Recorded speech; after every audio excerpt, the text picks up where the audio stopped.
We decided to ask different students at St. John's University what they knew Alright, so about let us Haarp. know what you know about Haarp. Harp? The instrument? So tell us, what do you know about Haarp? Harp? Like the things that angels play? Tell us what you know about Haarp. About pardon? Alright, tell me what you know about Haarp. Harp, as in like a musical instrument, harp? No. Alright, tell us what you know about Haarp. Absolutely nothing.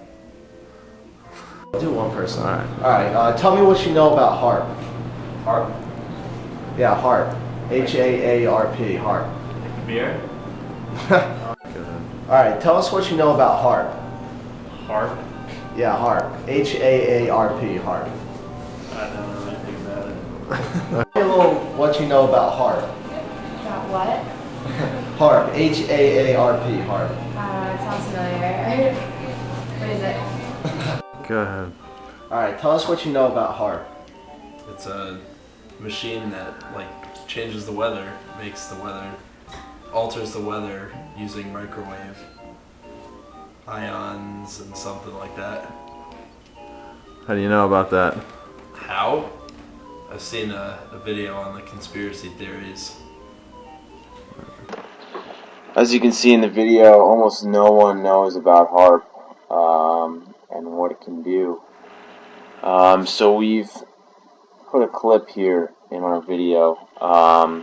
That's from a Washington State television show that explains a little bit about what Haarp does, what it can do, and where it's located. So here's that clip. Haarp stands for High Frequency Active Auroral Research Project and is described as a research instrument for studying the ionosphere, an ionospheric heater, or ionospheric radiation instrument, IRI, of which many exist, but Haarp is special. The ability to focus energy and the unprecedented amount in gigawatts, billions of watts, make it literally millions of times more effective at heating the region about 150 miles above the Earth's surface. The atmosphere has most of its density below 30 miles altitude. The ionosphere is the very thin layer above that absorbs dangerous ultraviolet radiation and makes life possible on Earth. There is very little mixing normally between the two layers, but disturbances in the ionosphere translate to changes in weather, such as normally occurring sunspots and the solar wind. The main idea behind Haarp is the ability to direct electrons along the naturally occurring magnetic field lines of the Earth and accelerate them to near the speed of light, to form a protective shell of highly excited particles that not only block communications worldwide, but destroy missiles in their trajectory as they descend from space. The effects can be localized by punching a hole through the ionosphere to superheat an area 30 kilometers in diameter into a plasma shield. Any missile or aircraft would be destroyed that tried to fly through the plasma, which is the fourth state of matter. A hole in the ionosphere above an enemy country could kill by allowing the solar radiation to strike the surface of the Earth unhindered. Weather modification can also be used as an instrument of warfare by manipulating the electrojet and the jet streams which dictate climate. The publicly stated aim is C3, or Communications, Command and Control. The margin of victory in war is to block or intercept enemy communications and to secure your own. The signals in the ELF range can be generated by Haarp and heard anywhere in the world, and are used for Earth-penetrating tomography, basically finding enemy submarines or underground bases. Volcanoes and earthquakes cause electromagnetic disturbances, and it is theorized that EM disturbances might themselves trigger earthquakes and volcanoes.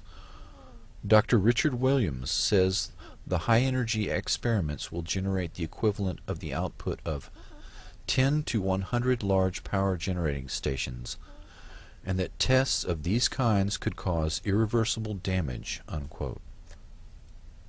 Haarp is the world's largest electromagnetic broadcasting station and may represent an escalation in the electromagnetic wars.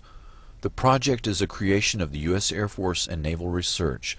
Publicly, it is an ionospheric research instrument, but it can be used to control weather and do electromagnetic sweeps that can be used for mind control of large populations. Haarp, located 30 miles from Fairbanks, Alaska, is the real focus of anti-missile defense that SDI, the Strategic Defense Initiative, purported to be, and much more. Alright, so that's the basic information about HARP and how it can change the weather and what it does.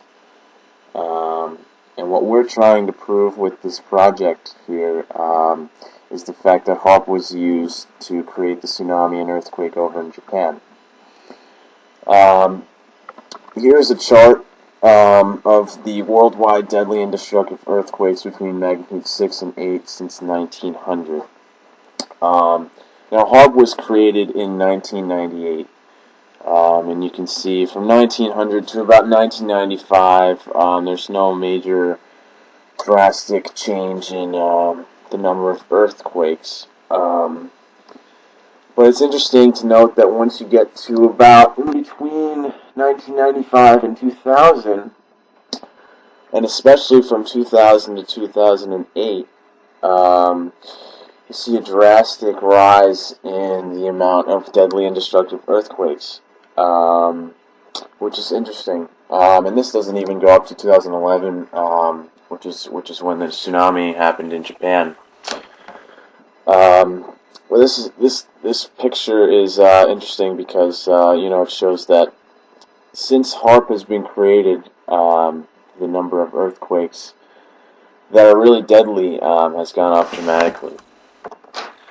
Alright, what we're looking at here is the University of Tokyo's HARP induction magnetometer chart. And pretty much what this shows is the activation level of HARP. And obviously here, a few days before the earthquake, it's pretty low relatively. But as you'll see soon, the levels of activity will increase dramatically the day of the earthquake. Now what we're looking at is the magnetometer levels before the earthquake from March 9th to March 11th, the day of the earthquake. And obviously compared to March 7th's levels, they're much increased. Whether this is a coincidence or not, it's up to you, but to us, we think it's just a little bit more than a coincidence that both HARP was turned on the same day as the earthquake. Another interesting aspect of HARP is that it emits radio frequencies at the exact same frequency that the human brain works at. And here's a quote by Jerry Smith, who is a known expert on weather warfare.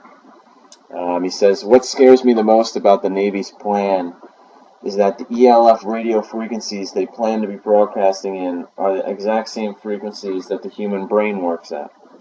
This means that the HARP array could well become the world's largest biofeedback machine. For decades, scientists have known that the brain will lock onto and go into resonance with external electromagnetic signals. This is called entrampment. Many devices are on the market that purport to induce specific mental states such as deep meditation or lucid dreaming by sending an ELF signal to the brain. HARP will irradiate at least the northern half of the globe with ELF at known brain entertainment frequencies. I'm sure you can see the potential for accidental mischief. What if it's intentional?" And this quote is really interesting, and it kind of gets you thinking about what this HARP thing is really all about. Unfortunately, we don't have enough time in this video to show you guys all of the information about HARP. But given the information here, you can come to a small conclusion on what you really think happened here. And we strongly encourage everyone to go out and research HARP and really find out what's going on here, because there are a lot of things, not just HARP, specifically, but there are a lot of things that we don't know about that are happening out there that we feel like everyone should know about. And there's a website called www.atlanteanconspiracy.com that has a lot of great information on it. And also, there's a movie on YouTube called Wake Up Call, Remastered Edition. If you go into YouTube and type that in, it'll come up. It's 2.5 hours. It's a movie that'll really open your eyes to what's really going on in society here. And we also strongly encourage that you watch that movie.